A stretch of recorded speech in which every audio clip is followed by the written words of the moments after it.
ஜெபமாலை ஜெபிப்பவர்களுக்கான 15 வாக்குறுதிகளை கன்னிப் மரியாள் முதல் முறையாக ஜெபமாலை வழங்கப்பட்ட துறவி புனித டொமினிக்கிற்கு வெளிப்படுத்தினார்.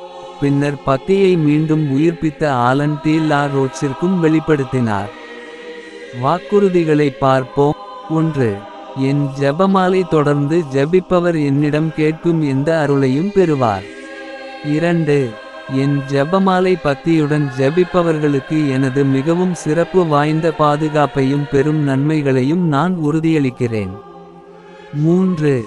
ஜெபமாலை நரகத்திற்கு எதிரான கேடயம். அது தீமையை அழிக்கிறது, பாவங்களிலிருந்து விடுவிக்கிறது மற்றும் மதங்களுக்கு எதிரான கொள்கைகளை வீழ்த்துகிறது. 4. ஜெபமாலை ஆன்மாக்கள் தெய்வீக கருணையை பெறுவதற்கான நல்லொழுக்கங்களை முளைக்க செய்கிறது. மனிதர்களின் இதயங்களில் ஆசைகளை கடவுளின் பற்றுதலாக மாற்றி பரலோக மற்றும் நித்திய காரியங்களை விரும்பும்படி அவர்களை எழுப்புகிறது. 5. ஜெபமாலைக்காக என்னிடம் ஒப்படைக்கப்பட்ட ஆன்மா அழியாது. 6. என் ஜெபமாலையை அதன் புனிதத்தை கருத்தில் கொண்டு பக்தியுடன் ஜெபிக்கிற எவரும் அவமானத்தால் ஒடுக்கப்பட மாட்டார், அவமானகரமான மரணத்தை அடைய மாட்டார். அவர் பாவமுள்ளவராக இருந்தால் மனந்திரும்புவார், அவர் நீதிமானாக இருந்தால் கிருபையில் விடாமுயற்சியுடன் இருப்பார். 7. என் ஜெபமாலையின் உண்மையான பக்தர்கள் சடங்குகள் இல்லாமல் இறக்க மாட்டார்கள். 8. என் ஜெபமாலையை ஜெபிக்கிற அனைவரும் வாழ்க்கையிலும் மரணத்திலும் ஒளியின் கிருபையை முழுமையையும் பெறுவார்கள்.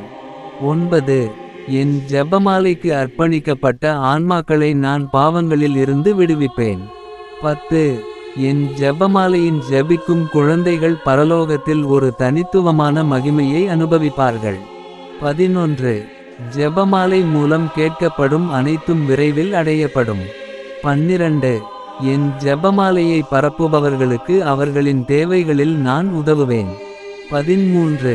பரலோக நீதிமன்றத்தின் அனைத்து ஆசீர்வதிக்கப்பட்டவர்களுக்கும் சகோதரர்களாக வாழ்விலும் மரணத்திலும் அனைத்து சக ஊழியர்களும் பக்தர்களும் பெரும் கிருபையை பெற நான் என் மகனிடம் கேட்டுள்ளேன்.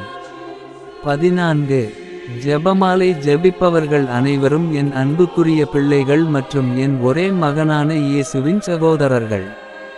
15. ஜெபமாலை மீதான பக்தி மகிமையின் வெளிப்படையான அறிகுறியாகும். பிதா சுதன் பரிசுத்த ஆவியின் பெயராலே ஆமென். தின பிரார்த்தனைகளுக்காக லைக், சப்ஸ்கிரைப் மற்றும் பெல் ஐகானை கிளிக் செய்யவும்.